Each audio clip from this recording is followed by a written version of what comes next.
ആസന്നമായ നിയമസഭാ തെരഞ്ഞെടുപ്പിൽ മൂവാറ്റുപുഴയിൽ വെൽഫെയർ പാർട്ടി UDF സ്ഥാനാർത്ഥിക്ക് വേണ്ടി പ്രവർത്തിക്കുകയും പിന്തുണ നൽകുകയും ചെയ്യുവാൻ തീരുമാനം. വെൽഫെയർ പാർട്ടിയുടെ തെരഞ്ഞെടുപ്പ് കൺവെൻഷനോടനുബന്ധിച്ചാണ് ഇത്തരത്തിലുള്ള ഒരു തീരുമാനം എടുത്തിരിക്കുന്നത്. വെൽഫെയർ പാർട്ടി സംസ്ഥാന കമ്മിറ്റി അംഗം MK അസ്ലം കൺവെൻഷൻ ഉദ്ഘാടനം ചെയ്തു. ആസന്നമായ നിയമസഭാ തെരഞ്ഞെടുപ്പിൽ വെൽഫെയർ പാർട്ടിയുടെ തെരഞ്ഞെടുപ്പ് നയം വിശദീകരിക്കുന്നതിനു വേണ്ടി കൺവെൻഷൻ നടത്തി. വെൽഫെയർ പാർട്ടി സംസ്ഥാന കമ്മിറ്റി അംഗം MK അസ്ലം കൺവെൻഷൻ ഉദ്ഘാടനം ചെയ്തു.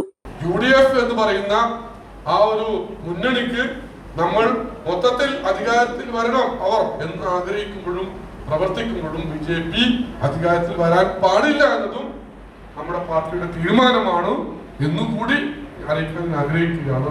ഏതായാലും ഇന്ന് മുതൽ ഈ UDF സ്ഥാനാർത്ഥികളെ വിജയിപ്പിക്കാനുള്ള ശ്രമത്തിൽ സജീവമായി കണ്ടുനിൽക്കലല്ല നമ്മുടെ പണി, ഇടപെടലാണ്.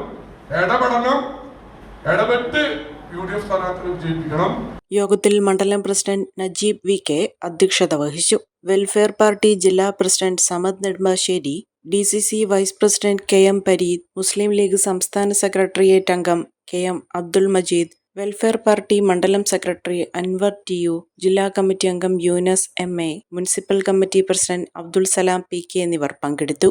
ഒരു കുടുംബത്തിനാവശ്യമായ എല്ലാ വസ്ത്രങ്ങളും ഹോൾസെയിൽ വിലയിൽ ഇപ്പോൾ സ്വന്തമാക്കാം. ഇന്ന് തന്നെ സന്ദർശിക്കൂ A1 textiles, Nehru park, Muvattupuzha.